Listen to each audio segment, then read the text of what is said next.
DC auto show में इस साल मार्केट में लॉन्च होने वाली कुछ नई गाड़ियां भी हैं, कई वो मॉडल्स हैं जो अभी तक मार्केट में आए ही नहीं, कॉन्सेप्ट कार्स हैं, प्रोटोटाइप्स हैं, आम आदमी की गाड़ी से लेके बहुत सी हाईटेक और लग्जरी गाड़ियां भी मौजूद हैं। अमेरिका की ऑटो इंडस्ट्री ने 2024 में वॉर्ड इंटेलिजेंस की एक रिपोर्ट के मुताबिक तकरीबन 1,59,00,000 गाड़ियां बेची और सबसे ज़्यादा गाड़ियां बेचने वाली कंपनी जनरल मोटर्स थी, जिसकी 2024 में 27 लाख गाड़ियां फरोख्त हुई। लेकिन इससे पहले एक नज़र डालते हैं कि अमेरिका में गाड़ियों की सेल्स और वैल्यूएशन पर नज़र रखने वाली कंपनी कैली ब्लू बुक ने क्या 2024 के लिए क्या नंबर्स दिए हैं अमेरिका में सबसे ज़्यादा बिकने वाली गाड़ियों के। तो अमेरिका में फोर्ड मोटर कंपनी का यूटिलिटी ट्रक F-150 2024 में सबसे ज़्यादा बिकने वाली गाड़ी थी, जिसके एक साल में 7,65,000 से ज़्यादा ट्रक फरोख्त हुए। दूसरे नंबर पर भी एक यूटिलिटी ट्रक ही गुज़िश्ता साल सबसे ज़्यादा बिकने वाली गाड़ियों में शामिल रहा। अमेरिकी कंपनी शेवरले ने 2024 में तकरीबन 5.5 लाख सिल्वराडो ट्रक्स बेचे। अमेरिका में 2024 में तीसरे नंबर पर सबसे ज़्यादा बिकने वाली गाड़ी टोयोटा की मिड साइज SUV RAV4 थी, जिसकी अमेरिका भर में तकरीबन 4.5 लाख गाड़ियाँ फरोख्त हुई। अमेरिका में 2024 में चौथे नंबर पर जो गाड़ी सबसे ज़्यादा फरोख्त हुई वो टेस्ला की इलेक्ट्रिक कार थी। टेस्ला ने गुज़िश्ता साल इस मॉडल की 4 लाख से ज़्यादा कारें फरोख्त की और गुज़िश्ता साल अमेरिका भर में मजमूई तौर पर 5वें नंबर पर सबसे ज़्यादा बिकने वाली गाड़ी होंडा की CR-V थी।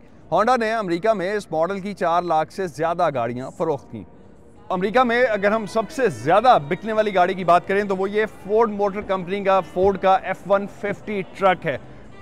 जिस साइज़ का ये ट्रक है तकरीबन $2,300 सालाना पेट्रोल का खर्चा होगा आपका। इसका 23 माइल्स पर गैलन की एवरेज है इसकी और 22 सिटी में 24 हाईवे पे तकरीबन $86,000 इसकी प्राइस है। और अगर इसकी स्पेस देखें, जिस स्पेस के साथ आप इसमें डील करते हैं उसके अकॉर्डिंगली फैमिलीज़ के लिए बहुत अच्छी गाड़ी और बहुत अच्छा ट्रक कंसिडर किया जाता है। और जो स्पेस हमें इंटीरियर में इसमें मिलती है, अगर ये आप इसके गियर लीवर ही की सिर्फ बात करते हैं तो ये गियर लीवर आपका, अगर आप इसमें काम करना चाह रहे हैं, ट्रैफिक में फंसे हैं या कुछ और आप ऐसा करना चाह रहे हैं कि रास्ते में आप रुक के कहीं कोई इमरजेंसी वाली ईमेल भेज रहे हैं, आप इसी को खोलें। ये आपके लिए एक छोटा डाइनिंग टेबल बन सकता है, आपके लिए एक लैपटॉप के लिए वर्क स्टेशन बन सकता है। और जिस तरह का इंटीरियर है इसका और ख़ास तौर पे जिस तरह की लाइटनिंग है, ब्लैक इंटीरियर के बावजूद आपको अंदर घुटन का एहसास नहीं होगा कि एक बहुत ब्राइट आपको रूफ इस कार की मिल रही है। एक जो सबसे बड़ी इंटरेस्टिंग कार यहाँ पे इस ऑटो शो में मुझे नज़र आई वो इनियोस की ग्रैंडियर है, जो कि इंस्पिरेशन है मे बी डिफेंडर से, मे बी मर्सिडीज़ की G-वैगन से, लेकिन जिस तरह का इंटीरियर इस कार का है वो सबसे ज़्यादा इंटरेस्टिंग है। अगर आप इस कार में बैठते हैं तो आपको एक इंटीरियर की जो शक्ल नज़र आती है वो आपको लगता है कि आप किसी हेलीकॉप्टर या छोटे प्लेन में बैठे हैं, जो आपको ओवरऑल ये कॉकपिट का एक एटमॉस्फेयर देता है। और जिस तरह का स्टीयरिंग है और जिस तरह की वाइब है, आपको किसी भी तरह से ये नहीं लगता कि आप किसी नॉर्मल कार में बैठे हैं। तो इस ऑटो शो में जिन गाड़ियों ने मेरी सबसे ज़्यादा तवज्जो हासिल की उनमें से एक ये हुंडई की आयोनिक है, आयोनिक 9, जो कि बड़े साइज़ की SUV है। 3 रोज़ हैं इसमें, साइज़ के लिहाज से बड़ी फैमिलीज़ के लिए एक अच्छा इंतखाब हो सकती है। और जो इलेक्ट्रिक कार है अभी तक मार्केट में भी नहीं आई, प्रोटोटाइप है और अभी भी ये लॉक्ड गाड़ी खड़ी है। और इसकी ख़ास बात ये है कि कोरियन ब्रांड का ये मॉडल अमेरिका में तैयार होगा। और कार के ख़ास फीचर्स क्या हैं, कब तक मार्केट में आएगी, कब तक इसके जो बुकिंग हो सकेगी, अगर अर्ली बुकिंग की हम बात करते हैं, इसकी तफसील जानने की कोशिश की मैंने हुंडई के स्टॉल पर उनकी सुपरवाइज़र से। This is our Ioniq 9. ये हमारी आयोनिक 9 है। सो ये Hyundai की जानिब से सबसे बड़ी इलेक्ट्रिक कार है जिसमें सीटों की 3 सफ़ों की सलाहियत है। ये 110.3 किलोवाट हॉर्स पावर की बैटरी है। तो ये Hyundai की जानिब से सबसे बड़ी इलेक्ट्रिक कार है जो कंपनी तैयार करेगी। आप खुशकिस्मत हैं कि आप इसे यहाँ देख सकते हैं, क्योंकि ये बड़े पैमाने पर पैदावार शुरू करने से कबल बनाया गया मॉडल है। इसकी प्रोडक्शन इस साल मार्च में रियासत जॉर्जिया के शहर सवाना के नवाह में वाक़ मीटा प्लांट में शुरू कर दी जाएगी। पहले Hyundai की नुमाइश में लोग तब आते थे जब उन्हें फौरी सस्ती कारें चाहिए होती थीं, और अब लोग इस नुमाइश में सिर्फ इसलिए नहीं आते कि हम सस्ती कारें बनाते हैं, जो कि यकीनन हम बनाते हैं। लेकिन मेरा ख्याल है कि चाहे कोई किसी भी रेंज की गाड़ी देख रहा हो, हम अच्छी क्वालिटी फराहम करते हैं। और ये भी हकीकत है कि हमारी कार के स्टाइल भी बहुत बेहतर हो गए हैं। हमारी गाड़ियों के मयार भी पहले से बहुत बेहतर हुए हैं। देखिए कि 1999 में हमने जो गाड़ी मुतारिफ करवाई उसे अमेरिका की बेहतरीन गारंटी के तौर पर जाना जाता था। तो इससे सारिफीन का हमारे ब्रांड पर एतबार बढ़ा है। There's a lot of confidence in going with the brand. तो ये एलांट्रा N, अगर हम एलांट्रा N का मॉडल ये अगर देखते हैं, स्पोर्ट्स मॉडल, अपेरेंटली इन्होंने स्पोर्ट्स वर्जन बनाया है इसी का स्पोर्ट्स ट्रिम के लेवल के साथ। जिस तरह का इंटीरियर है और ये स्पेसिफिक रेड बटन जो कि NGS बटन जिसको दिया गया है फॉर द सुपर बूस्ट और पावर बूस्ट इसको हम कह सकते हैं।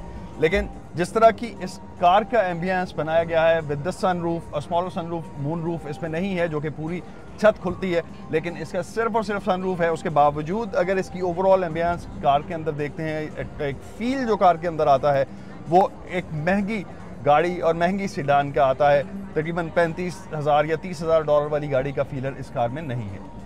हमारे साथ इस वक्त विलियम वेस्टहॉपर हैं जो कि कार एंथुसियास्ट हैं ऑफ कोर्स, और इस पूरे ऑटो शो को वो हमें टूर भी करवाएंगे आज और बताएंगे कि कौन सी गाड़ियां इस मार्केट में बहुत इन है और इनसाइट क्या है कार्स पे। Thank you, Will. And you were just telling us about the safety features, the new cars, and some prototypes, and all the cars around which are coming at this platform. So the Washington Auto Show basically makes it different. Washington का auto show दूसरे इलाकाई auto shows के मुकाबले में मुख्तलिफ इसलिए है कि यहाँ गाड़ियाँ बनाने वाली कंपनियाँ नुमाइश करती हैं। ये सनती नुमाइश है, ना कि कार डीलर्स की। तो यहाँ आपको सेल्समैन तो नहीं मिलेगा जो गाड़ी बेचता हो। यहाँ लोग गाड़ियों के बारे में जानने के लिए आते हैं, इसीलिए हम यहाँ बिल्कुल नई गाड़ी के बारे में आपको मालूमात देंगे। और ये भी कि नई टेक्नोलॉजी क्या है, आपके ख़ानदान के लिए कौन सी कार मौजू है, क्या आपके बच्चे हैं, क्या आपने कोई पालतू जानवर पाल रखा है, क्या सामान इधर उधर लेकर जाते हैं, या अपने वालिदैन के बारे में बताएं जैसे कि वो उम्र रसीदा हैं, क्योंकि ऐसे अफराद के लिए मुनासिब गाड़ी बआसानी नहीं मिलती। ये जो सबसे कूल कार इस ऑटो शो की, DC ऑटो शो की अब तक मैंने देखी है वो ये ब्यूइक की वाइल्ड कैट ब्यूइक के नाम से ये कार डिज़ाइन हुई है, 2 डोर स्पोर्ट्स कॉन्सेप्ट के साथ, लेकिन 4 सीट्स के साथ। That's a unique thing with this car. और ब्यूइक बड़े अरसे के बाद एक नई और डिफरेंट चीज़ के साथ मार्केट में आ रहा है, डिफरेंट कार के साथ मार्केट में आ रहा है एक खासे लल पीरियड के बाद। तो ये एक बड़ी एक्स्ट्राऑर्डिनरी कार जो हमें अब तक सबसे ज़्यादा नज़र आई वो ब्यूइक की इलेक्ट्रिक कार है जिसको वाइल्ड कैट के नाम से कॉन्सेप्ट कार के तौर पर रखा गया है। So we have the Corvette here. अब हम कॉर्वेट के पास हैं। पिछले साल यहाँ तमाम इलेक्ट्रिक कॉर्वेट्स थी, लेकिन इस साल ऐसा नहीं है।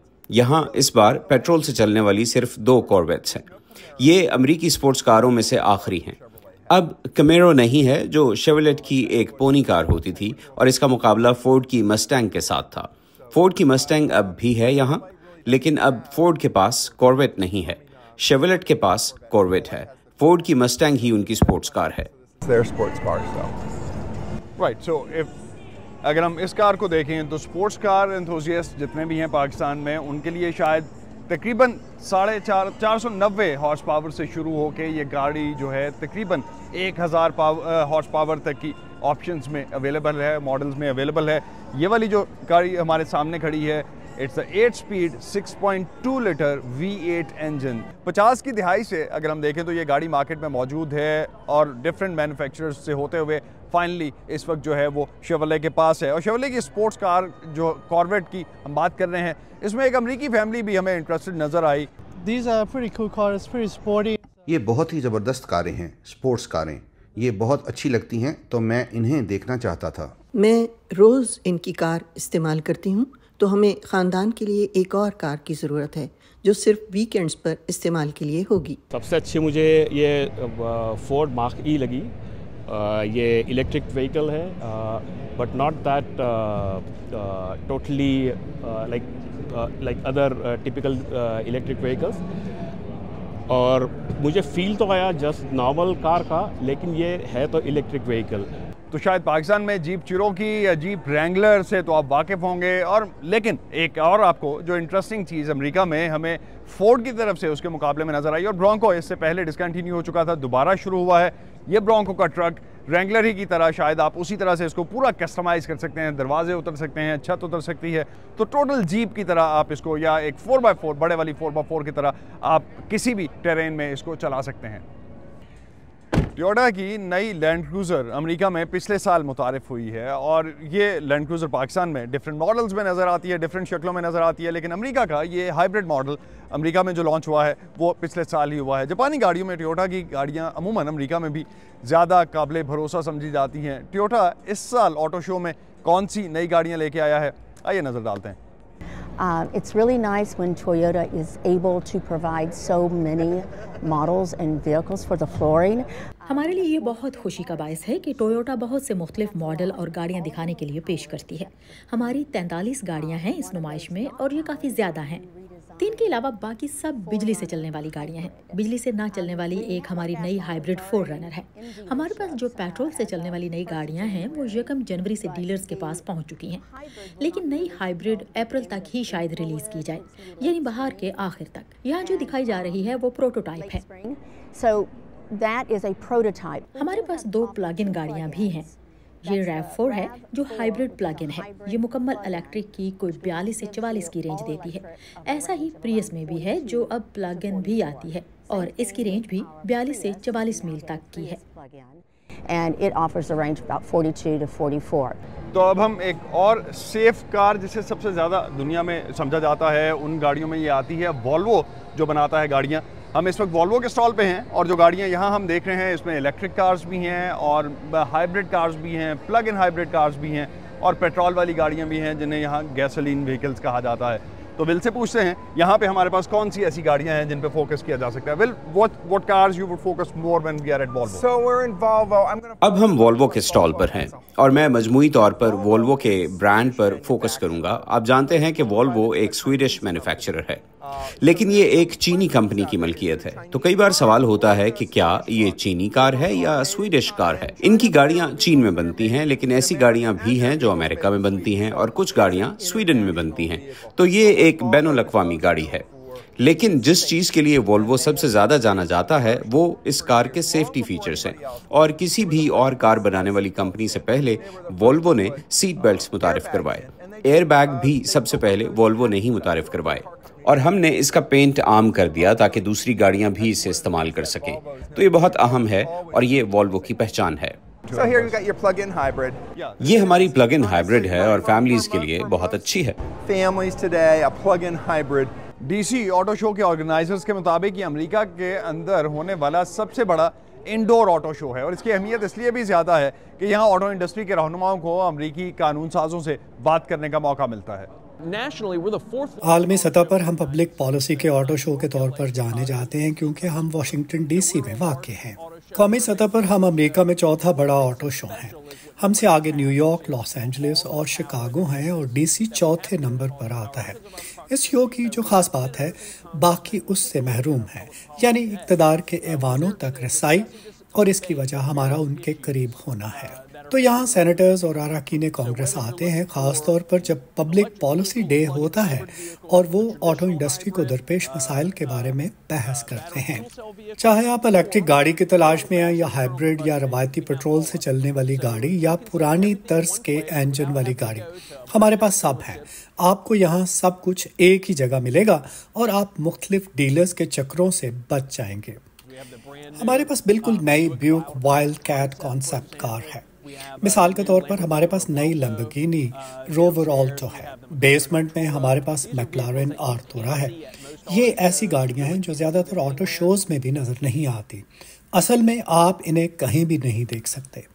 टोयोटा का डिस्प्ले हमेशा बहुत अच्छा होता है जो यहाँ हॉल के शुरू में ही है। तो बहुत से लोग जैसे ही यहाँ दाखिल होते हैं उन्हें ये सारी टोयोटा नज़र आती हैं और वो यहाँ ज़्यादा वक्त गुजारना चाहते हैं, जैसे ये जो नए डिज़ाइन वाली लैंड क्रूज़र है। इनियोस ग्रैंडियर के बारे में भी जो तासुरात मिलते हैं वो ये कि जब लोग इसमें बैठकर निकलते हैं तो कहते हैं कि ऐसा लगा जैसे जहाज़ के कॉकपिट से बाहर निकले हैं, क्योंकि इसके स्विच ऐसे ही डिज़ाइन किए गए हैं। सो ऐसे बहुत से तजुर्बात हैं जो आप यहाँ DC ऑटो शो पर कर सकते हैं। तो ये हमर जो किसी ज़माने में सिर्फ फ़ौज के इस्तेमाल में थी, उसके बाद कमर्शियल गाड़ियाँ भी बनना शुरू हुई, मार्केट में भी आई और एक गैस गज़लर समझी जाती थी, अब ये इलेक्ट्रिक वर्जन में भी आ रही है। DC ऑटो शो से ये था आज का स्पेशल व्यू 360। मुझे मिल रही है सिमुलेशन की राइड, मस्टैंग है, रेसिंग ट्रैक है, मैं चला इस रेसिंग ट्रैक पर। अब तक के लिए इतना ही। असदुल्लाह खालिद को इजाज़त दीजिए। खुदा हाफिज़।